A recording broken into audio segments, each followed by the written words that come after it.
अस्सलाम वालेकुम रहमतुल्लाहि व बरकातुहू।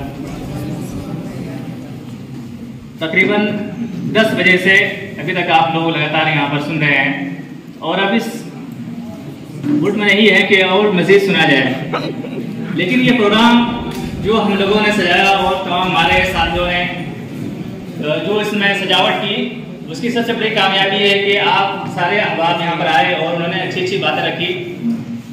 अब मैंने चूँकि इंशाइया टाइप का एक छोटा सा मजमून लिखा था, हमारे डॉक्टर आफाक नदीम सर यहाँ बैठे हुए हैं, तशरीफ फरमाए, और डॉक्टर जकी मुमताज सर भी यहाँ पर थे, जो ये बात कह चुके हैं तमाम असातिज़ा कि अभी तो पार्टी शुरू हुई है, कि अभी तो ये शुरुआत है और आगे आगे क्या होना है वो तो अभी बाकी है।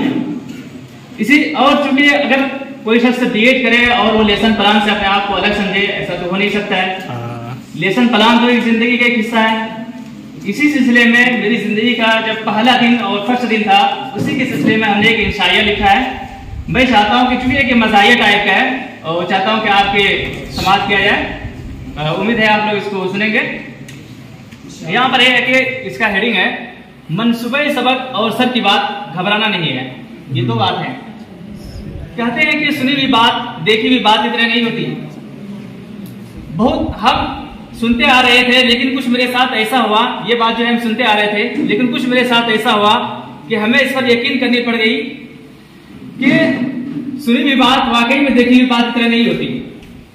अगरचे हम यहाँ आने से पहले ही बीएड के हवाब से सुन रखा था कि बीएड में बहुत मेहनत करनी पड़ती है और लेसन प्लान बनाना पड़ता है।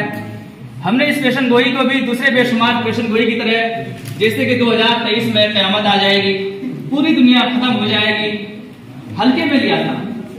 लेकिन जब हमें यहाँ आने का इत्तेफाक हुआ तो हमने अपने अहबाब की पेशन गोई को ठीक उसी तरह पाया जिस तरह के लोग पहले कोविड-19 की खबर को चाइना तक ही समझते थे, लेकिन जब वतने अजीज में पहली, दूसरी, यहाँ तक कि तीसरी लहर आ गई, तब लोगों को यकीन आया कि ये बीमारी किस कदर खतरनाक है। कुछ ऐसा ही मेरे साथ हुआ। मैंने न सिर्फ ये कि साथी के पेशन गोई को सच पाया बल्कि सख्त भी पाया। टीचिंग प्रैक्टिस का पहरा भी था और इसमें कोई शक नहीं कि मैं बहुत सरकारी स्कूलों के परमानेंट मास्टरों से भी ज्यादा स्मार्ट बनकर गया था और मन ही मन में अपने आप को मास्टर तो कभी वक्त से पहले प्रोफेसर समझ रहा था। ख्वाबों का एक हसीन ताजमहल दिल ही दिल में सजा लिया था और सोच रहा था कि कहाँ मैं ग्रेजुएट और मास्टर और मानो के बीएड का स्टूडेंट और कहाँ ये सरकारी स्कूल के छोटे छोटे बच्चे, इन लोगों को पढ़ाना तो छुटकी का काम है। ये ख्वाबों की दुनिया बहुत ही हसीन थी और मानो के आईडी कार्ड गले में लगाने के बाद तो हम ख्वाबों के 7वें आसमान पर उड़ रहे थे। खैर, स्कूल का वक्त हो गया, घंटी बज गई। मैं मास्टर ही नहीं बल्कि कहिए कि प्रोफेसर की तरह लेसन प्लान की कापी, चौक और डस्टर लेकर क्लासरूम पहुंच गया। ये जिंदगी में मेरी पहली क्लास थी। इससे पहले और आज तक भी हम प्रोफेसर और असातिज़ा की क्लास ही कर रहे थे, जाहिर सी बात है। जब मैं क्लास में दाखिल हुआ तो तमाम बच्चों और बच्चियों की तरफ से दुआ व सलाम के साथ निहायत ही मुहज़्ज़ब अंदाज में इस्तकबाल हुआ और मुझे लगा कि मैं वाकई में एक अच्छा मास्टर हूँ। यहाँ तक कि तलबा बहुत ही मुहज़्ज़ब और सलीकामंद और फरिश्ता सिफत है। यहाँ के तलबा बहुत ही मुहज़्ज़ब, सलीकामंद और फरिश्ता सिफत है। लेकिन यह मेरी खुशफहमी का वक्त पानी के बुलबुला की तरह था जो जल्द ही खत्म हो गया। सबसे पहले तो यह हुआ कि दूसरे क्लास के बच्चे बार बार मेरे क्लास में आने लगे। कभी कोई कलम लेना आता तो कभी कोई पानी का बोतल और कभी कापी। ऐसा मालूम होता था कि ऐसे ये बच्चे न सिर्फ एक ही खानदान के हो बल्कि जुड़वा भाई वाले। और माँ बाप ने बगैर कुछ दिए बिस्तर से उठाकर स्कूल भेज दिया। ये आने जाने का सिलसिला चलता रहा। ये कहिए कि जंग के मैदान में ये बाहर से तीर बरसाए जा रहे थे और अब हम आपको जंग के मैदान के अंदरूनी यानी क्लासरूम में बैठे हुए फरिश्ते बच्चों की बात बता रहे हैं। वो बच्चे जिन्होंने मेरा बहुत ही संजीदगी और सलीके के साथ इस्तकबाल किया था, धीरे धीरे वो हम ख्याली प्रोफेसर को देखने के बजाय अपने साथियों को न सिर्फ ये कि देखने लगे बल्कि बातचीत भी करने लगे। बार बार समझाने के बावजूद भी बातों से बाज नहीं आते थे। ऐसा लगता था कि ये बच्चे जिंदगी में पैदा होने के बाद पहली और होश संभालने के बाद पहली बार ही मिले हो और बरसों से आपस में कभी बात ना हुई हो। ये जंग मैदान में असल हमला था। और इस तरह से हमारे ख्वाबों की ताजमहल का पहले तो मीनार टूटा, फिर गुंबद और फिर बाकी बची कुछ दीवारें भी उस वक्त टूट गई जब मेरे क्लास से निकलने के फौरन बाद एक लड़का ने नहायत ही भद्दी आवाज में मेरा नकल करने लगा। मैंने दिल में कहा, खुदाया ये क्या गजब है कि जो बच्चे फरिश्ते सिफा से भी ज्यादा मासूम लग रहे थे वो अपनी हरकतों से इब्लीस मरदूद को भी पीछे छोड़ रहे हैं। मैंने दिल में सोचा कि गर्चे मैं भी ये हरकत कर चुका हूँ, लेकिन असातिज़ा के या तो चेम्बर में चले जाने के बाद या कमरे से बाहर निकल जाने के बाद। लेकिन मेरे साथ और भी याद आ रहा था कि जैसी करनी वैसी भरनी, ना माने तो करके देख।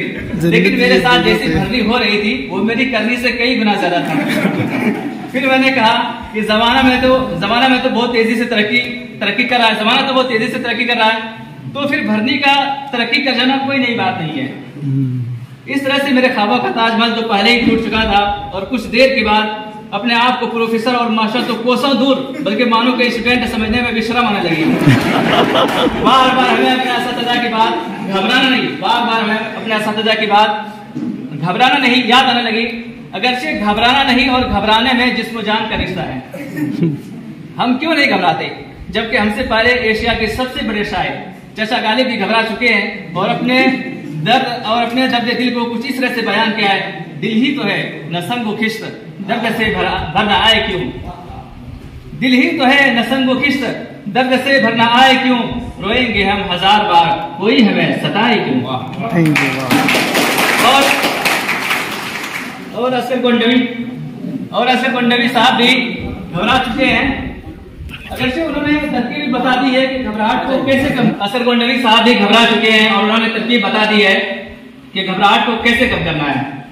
उन्होंने कहा है आलाम रोजगार को आसान बना दिया, आलाम रोजगार को आसान बना दिया, जो गम हुआ उसे गमे जाना बना दिया। अगरचे वो बाद में महबूब की तारीफ भी करने लगते हैं, यूं मुस्कुराए जान सी कलियों में पड़ गई, यूं मुस्कुराए जान सी कलियों में पड़ गई, यूं लब खुशा हुए कि गुलिस्तान बना दिया। ये वक्फा लम्हा कुछ देर ही रहा, फिर अचानक चचा गालिब फिर तसल्ली देते हुए आए, चला जाता हूँ हंसता खेलता मौजे हवादिस से, चला जाता हूँ हंसता खेलता मौजे हवादिस से, अगर आसानियां हो तो जिंदगी दुश्वार हो जाए। और अल्लामा इकबाल तसल्ली देते हुए नजर आए, तू शाही है परवाज है काम तेरा, तू शाही है परवाज है काम तेरा, तेरे सामने आसमां और भी है, अगर खो गया एक नशेमंद तो क्या गम, अगर खो गया एक नशेमंद तो क्या गम, मकामात आहो फुगा और भी है। एजाज रहमानी साहब भी अपने अशार से तसल्ली देते हुए नजर आए, अभी से पाँव के छाले न देखो, अभी से पाँव के छाले न देखो, अभी यारो सफर की इब्तिदा है। फिर मुझे मशहूर शहर याद एक अली के गम के आंसू को कुछ इस तरह से पोंछते हुए नजर आए, स्याह रात नहीं लेती नाम ढलने का, स्याह रात नहीं लेती नाम ढलने का, यही तो वक्त है सूरज तेरे निकलने का। अख्तर शेरानी साहब भी ये कहते हुए नजर आए, इन्हीं गम की घटाओं से खुशी का चांद निकलेगा, इन्हीं गम की घटाओं से खुशी का चांद निकलेगा, अंधेरी रात के पर्दे में दिन की रोशनी भी है। फिर हमने कहा कि हमारे साथ कराम बिल्कुल ही ठीक कहते हैं कि घबराना नहीं। और फिर हम ये शेर पढ़ते हुए दूसरी क्लास में चले गए, तुम दिए बादे मुखालिफ से न घबराए उकाब, तुम दिए बादे मुखालिफ से न घबराए उकाब, ये तो चलती है तुझे ऊंचा उड़ाने के लिए।